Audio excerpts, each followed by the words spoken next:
invités. Dans le vif du sujet.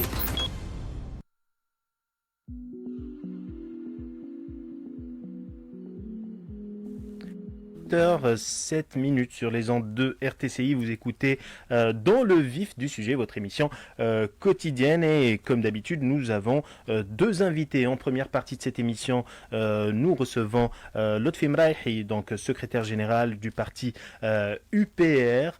Et dans la deuxième partie, nous allons recevoir au téléphone cette fois Tarek Cherif, président de la Connect, évidemment pour parler économie. Lotfi Mraïhi, bonjour. Bonjour à vous, je salue également les auditeurs d'RTCI. Alors, on commence directement par le communiqué que vous avez publié il y a dimanche. Dimanche, vous l'avez publié, et dans lequel vous demandez tout simplement au chef du gouvernement, Mchichi, de partir. Quelles sont les raisons qui vous poussent aujourd'hui à demander au chef du gouvernement de quitter ses fonctions? Il y a une multitude de raisons qui devraient nous amener, et je crois qu'ils ont amené pas mal de Tunisiens à considérer ce gouvernement comme étant un gouvernement incapable, qui n'a pas pu faire face aux exigences du moment. C'est vrai qu'il est venu dans un moment très difficile, qui nécessitait beaucoup de perspicacité, beaucoup de doigté, mais surtout beaucoup de clairvoyance et de savoir-faire que Mchichi visiblement n'a pas. Et il y a un courage politique que... Mais c'est tout de même qu'il a également une marge de manœuvre très réduite. Vous le comprenez aussi. Mais ça, on ne le conteste pas. Et nous savons que notre pays traverse des moments difficiles, que l'héritage est lourd, que les circonstances à la fois sur le plan national et international ne sont pas très favorables. Ça, nous le savons, mais nous savons qu'une personne qui se destine ou qui prend les rênes du pays, ce n'est pas également n'importe quelle personne. C'est une personne qui doit être à même et capable de faire face à la crise. Et ce que nous constatons amèrement, c'est que d'abord, cette personne n'a pas de vision, ne sait pas ce que doit faire, elle est en train de s'engluer dans des considérations qui sont vraiment accessoires. Elle est en train de gérer le quotidien, selon vous? Mais absolument. Et en plus, et ce qui est le plus grave, c'est que c'est une personne qui manque personnellement de courage.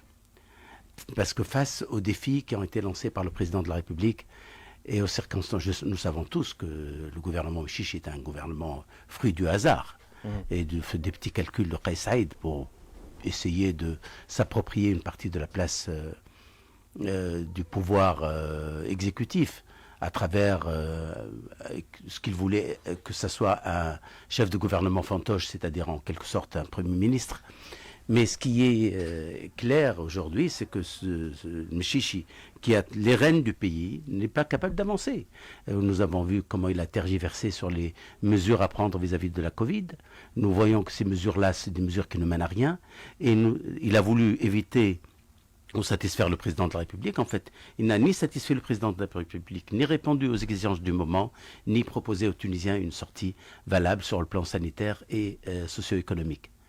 Qu'est-ce que nous reprochons réellement Absolument. Qu'est-ce qu'il aurait dû faire? Voilà. Qu'est-ce qu'il aurait pu faire en tant que chef de gouvernement? D'abord, tous ceux qui se sont succédés depuis la crise de la Covid n'ont pas compris ce qui se passait. Nous sommes face à quoi avec la Covid? Parce que je voudrais m'adresser à vos auditeurs, parce que je suis certain qu'ils n'écoutent qu'une seule pensée, la pensée unique prévalente du comité scientifique ou du pouvoir en place, et qu'on ne leur a pas expliqué. C'est tout de même pas n'importe qui, ce n'est pas des infox qu'on lit sur Facebook, c'est des sommités scientifiques, pour être clair aussi pour les auditeurs. Ce n'est pas du tout des sommités scientifiques, justement. Arrêtez de considérer des sommités scientifiques n'importe qui. C'est des médecins, point à la ligne. Spécialistes dans leur domaine. Oui, mais quel est le domaine? Quel est le domaine? Si moi je suis spécialiste immunologie, oui, alors voilà. Et alors non, ça n'autorise pas. Il y a une question il faut penser la question, et il n'y a pas une seule explication. En face de la Covid aujourd'hui, qu'est-ce que nous avons? Nous avons des certitudes scientifiques, nous avons des zones où il y a tergiversation, et nous avons des zones qui sont complètement obscures, qui n'ont pas encore été élucidées. Qu'est-ce que nous savons de la Covid depuis très longtemps, depuis plus d'une année? Nous savons quelle est la population cible. Et la population cible, nous savons que ce sont les personnes âgées, les personnes qui portent certaines affections graves. C'est moins certain pour le variant britannique? Non, justement. c'est moins certain. Au départ, on pensait que c'était moins certain, mais c'est pas vrai. Parce que l'article qui a été publié dans le British Medical Journal s'est avéré être biaisé. Parce que l'étude a été conduite dans des pays, justement, où il y a eu une forte vaccination. Donc, comme on a vacciné les personnes âgées, on a trouvé qu'il y avait un décalage vers les populations plus jeunes. Or, ce n'était pas un vrai décalage, c'était un biais parce qu'il y a eu vaccination des gens. Donc, jusque-là, rien n'a changé par rapport à ce que nous connaissons. Et c'est pour ça que la fermeture des écoles qui s'est passée l'année dernière, qui s'est passée cette année, et que l'enseignement, toutes ces mesures-là sont Donc des mesures... vous vous opposez, par exemple, à la fermeture des écoles Je aujourd'hui? suis toujours opposé. Vous vous rappelez, moi, au mois de mars 2020, je disais, au moment où on criait victoire, je disais que tout le monde va porter le virus. Et ça a été un tollé général. Comment j'osais dire ça? Alors que c'était la base de l'immunité collective, ce qu'on a appris dans les écoles de médecine. La base. Alors, est-ce que vous estimez que les mesures qui ont été prises samedi par le gouvernement ou par le comité Ne servent à rien. ne servent absolument à rien? Ces mesures... Moi, qu'est-ce que j'avais dit? J'avais dit au mois d'octobre qu'à la fin du mois de février, début du mois de mars, il va y avoir une petite embellie. Et il y a eu une chute de pression, si vous vous rappelez très bien. Début du mois de mars, on était tombé à des chiffres autour de 20 décès par jour. Parce que c'est ça le chiffre référentiel, réel, auquel il faut tenir compte. Ce n'est pas le nombre de tests positifs, ni le nombre de nouveaux malades, etc. Parce qu'on n'a pas la capacité de tester réellement l'argamanieux. C'est les décès. Donc les décès ont baissé début mars. Et tout au long du mois de mars, il y a eu une accalmie. Il y a eu une reprise avec début avril. Qu'est-ce qui s'est passé? Je n'ai pas l'explication, la certitude. Parce qu'on ne fait pas de séquençage du virus. Mais l'hypothèse la plus plausible, c'est que très probablement un variant britannique ou un autre variant sud-africain, de toute façon de ces variants qui vont vite, qui se propagent vite, s'est installé et est devenu dominant. Et c'est tout à fait normal. Est-ce que ça va influer sur le chiffre global des décès? Non. C'est ça le plus important. Est-ce qu'on aura plus de morts à la fin de la pandémie? Non. Parce que c'est une lecture, c'est une certaine lecture qui est la vôtre, qui est totalement en contradiction avec le discours officiel. Non, mais on est bien d'accord. C'est la rationalité. Ce n'est pas une expression comme ça aléatoire, sentimentale, une spéculation. C'est la rationalité. Nous savons que les Si c'est une rationalité, pourquoi est-ce que le comité scientifique ne le dit pas? Mais c'est ça. Pourquoi est-ce que dans le monde entier, on n'est pas en faveur de cette immunité collective? En France, on ne parle pas d'immunité collective, dont d'autres pays qui ont d'abord adopté cette vision, ils l'ont abandonnée. Quand vous dites on n'est pas en faveur de l'immunité collective, c'est un contresens que vous êtes en train de dire. Alors pourquoi on vaccine les gens si on ne recherche pas une immunité collective? La vaccination, c'est quoi? Pour les protéger. Mais c'est la recherche d'une immunité collective. C'est-à-dire au lieu que vous attrapiez le virus de vous-même, on vous l'inocule. C'est tout. Donc arrêtons de dire, de considérer que l'immunité collective c'est quelque chose de vouer les gens à la mort, etc. Non, il faut essayer d'être rationnel, de mettre les gens. Aujourd'hui, ce pays a été incapable de fournir la vaccination, de protéger ses citoyens. Surtout, je veux parler des citoyens les plus fragilisés, les plus vulnérables. Donc c'est un manquement.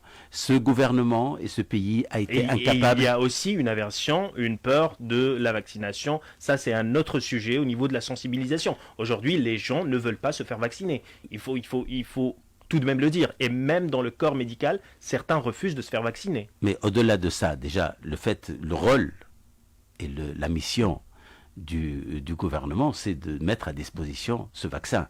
Maintenant que les gens souhaitent se faire vacciner ou pas, on peut toujours les sensibiliser, mais le rôle c'est d'avoir d'abord ce vaccin. Or ce vaccin n'existe pas. Alors selon vous, pour résumer un petit peu, vous dites que le gouvernement ne devrait prendre aucune mesure pour faire face à la troisième vague. C'est-à-dire laisser les gens travailler, laisser les gens aller dans les écoles, laisser les mosquées ouvertes, laisser les cafés ouverts, ne prendre aucune mesure contre cette troisième vague, mis à part la vaccination. C'est votre avis. Est-ce que je résume votre avis sur la question? Depuis le début, j'ai dit qu'il n'y avait pas de vague, que quand un virus entre dans une population, il se propage, il continue à se propager. Donc vous ne croyez pas à une première, deuxième, troisième vague? Il n'y a pas de vague. Un virus qui entre dans une population, il est là. Et à certains moments, les gens ont pensé... Laissez-moi terminer parce que c'est très important. On va parler pour que les politique gens- après. Oui, parce que les gens aient une idée exacte de ce que je dis. C'est qu'à certains moments, on a pensé qu'on avait 0 cas après le confinement. Donc, et qu'en ouvrant les frontières, le virus est venu de l'extérieur. Non. Le virus qui était entré la première fois, il est resté parmi nous. Il ne disparaît pas, il ne se volatilise pas, le virus. Il est là parmi nous. Donc, il attend. Dès que vous levez le confinement, il reprend. Le confinement est fait justement et simplement pour maîtriser le flux de la demande qui sera transférée sur les structures hospitalières. Et moi, ce que j'appelle, et j'ai toujours appelé de mes voeux depuis 1 an et demi maintenant, c'est qu'il y ait un confinement dirigé. Ce confinement dirigé sélectif vers les gens les plus vulnérables et qu'on laisse les autres travailler et vaquer à leurs occupations. Et quand je ne comprends pas aujourd'hui, en l'absence de tout élément probant qui prouve que les jeunes peuvent être atteints de façon sérieuse, quand on ne laisse pas les gens aller... On connaît des cas de moins de 40 ans qui sont gravement atteints de la Covid et sans comorbidité. Excusez-moi, on va pas faire toute l'interview sur ça. Non, mais c'est important. C'est important pour les gens parce que je pense que c'est le sujet d'actualité. Et c'est ce sujet, c'est la gestion de cette crise-là qui détermine d'abord, qui explique en grande partie les 8,8% de décroissance que nous avons eue et qui va expliquer les années rudes que nous allons avoir devant nous. Parce qu'on n'a pas eu ni le courage, ni la clairvoyance de bien traiter cette question. Non, ça, vous l'avez dit que le chef du gouvernement manque de courage. Aujourd'hui, quelles sont les autres raisons qui vous poussent à demander la démission de M. Mechichi aujourd'hui, objectivement? Aucune politique économique aujourd'hui financière et budgétaire qui va permettre aujourd'hui à la Tunisie de faire un sursaut. Aucune proposition probante depuis qu'il est là. Et ça fait un bail maintenant qu'il est là, alors qu'il devrait répondre aux attentes des gens. Les conditions sociales aujourd'hui, le pouvoir d'achat a été laminé de façon extraordinaire. Qu'est-ce qu'il aurait pu faire Lotfi Mrahi, alors que les caisses sont vides, tout le monde le dit, justement, et que la pandémie est là, donc même les mesures d'accompagnement sont difficiles à mettre en place. Qu'est-ce qu'on fait selon vous? Si vous étiez aujourd'hui à la tête d'un gouvernement, que feriez-vous? Moi, j'aurais... La marge est très réduite. Pas du tout. Là, elle est réduite pour celui qui a une petite vision. C'est tout à fait normal. Mais celui qui a une vision un peu plus large, il trouve les solutions. Et la première solution, c'est de recourir à la monnaie tunisienne et à la Banque centrale et de lever cette ignomie qui s'appelle l'indépendance de la Banque centrale.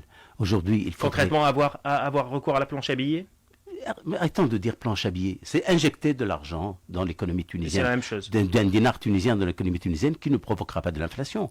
Parce que pour avoir de l'inflation, il faut 2 conditions et ces 2 conditions ne sont pas réunies.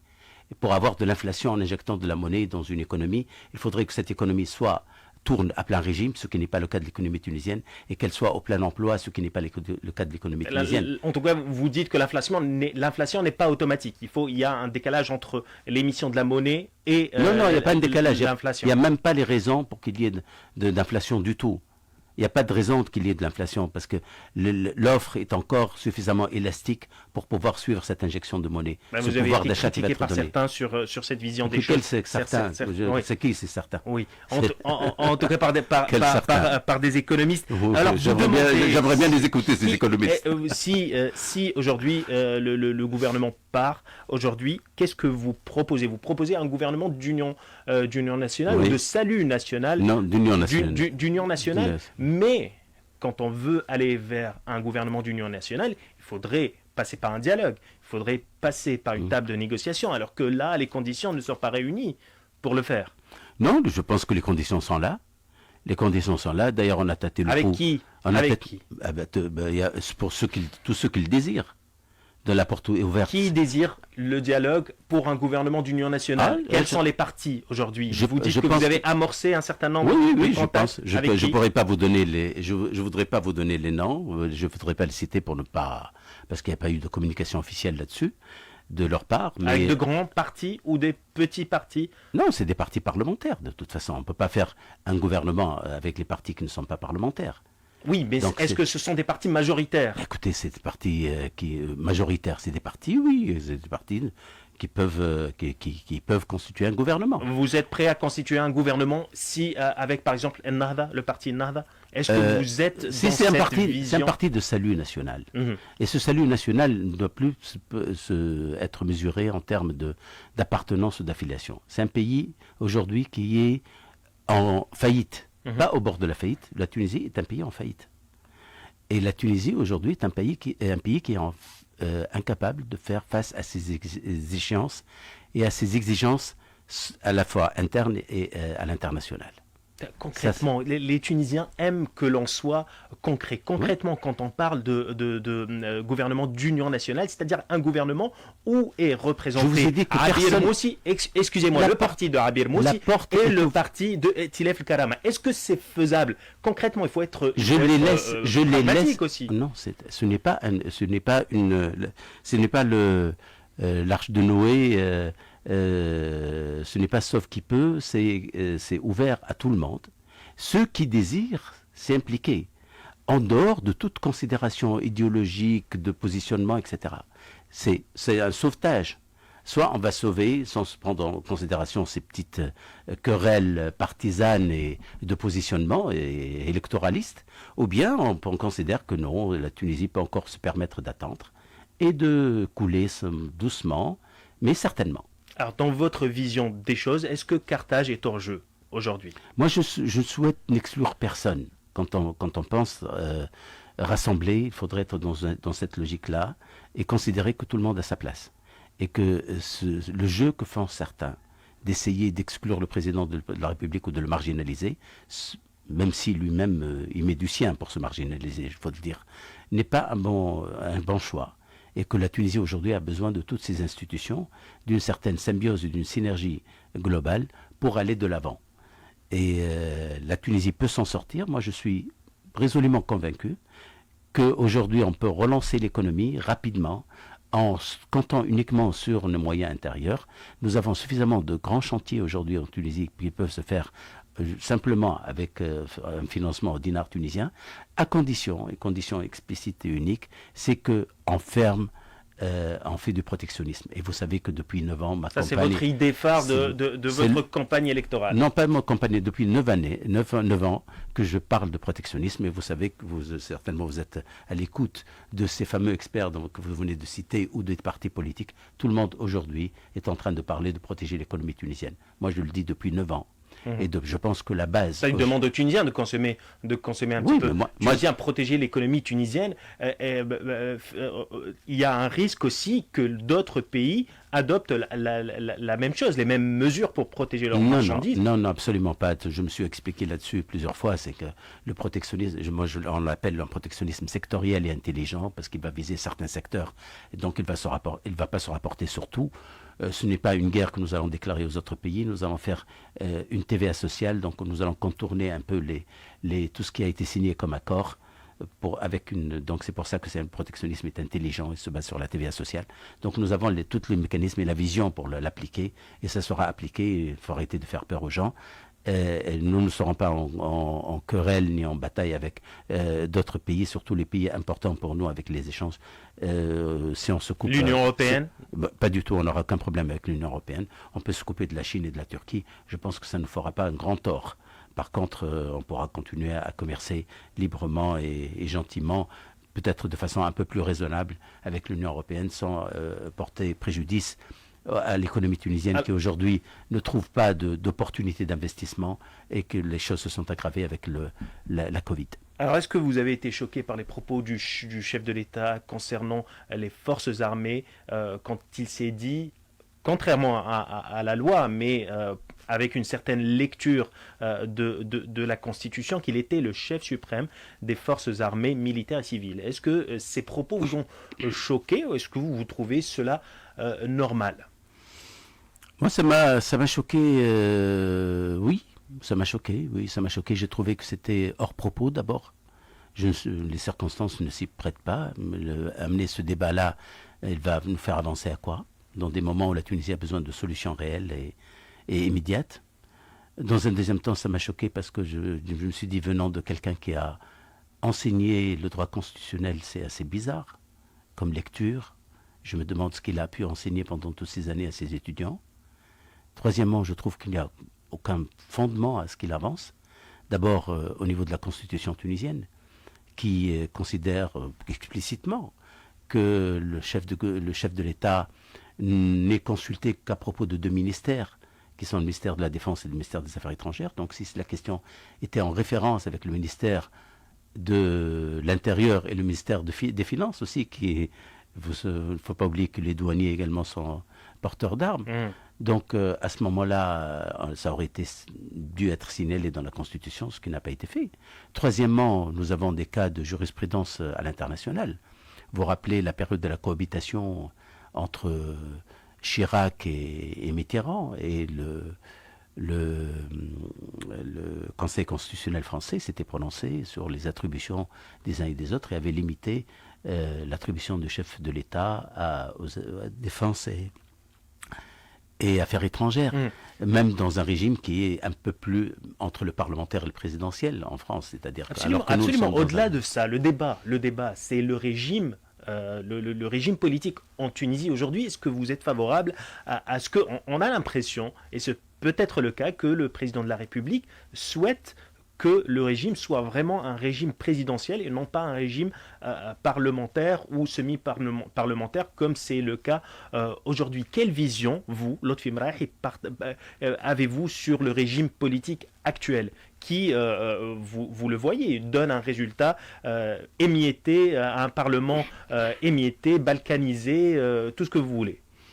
Je ne partage pas du tout cette façon de voir, même si je sais que le sentiment des Tunisiens, et nous sommes un peuple assez versatile, brûle aujourd'hui ce qu'il a adulé hier. Moi, je considère que il n'y a pas un régime politique parfait. Mais pour avoir le régime politique qui donne le meilleur rendement possible et la meilleure prestation possible, il faudrait respecter sa philosophie. Et on n'a pas respecté la philosophie du régime parlementaire. Le régime parlementaire se base sur une idée maîtresse. La pièce maîtresse, c'est le chef du gouvernement. Et il faudrait que le chef du gouvernement soit le chef de la majorité. Ça, depuis cette nouvelle constitution, on ne l'a jamais respecté, ni avec Feu Sylvie Sebsi, ni avec l'actuel président de la République. Donc la majorité doit assumer ses responsabilités dans un régime parlementaire. La personne qui dirige le gouvernement doit être lui-même le chef de la majorité, ce qui n'est pas le cas.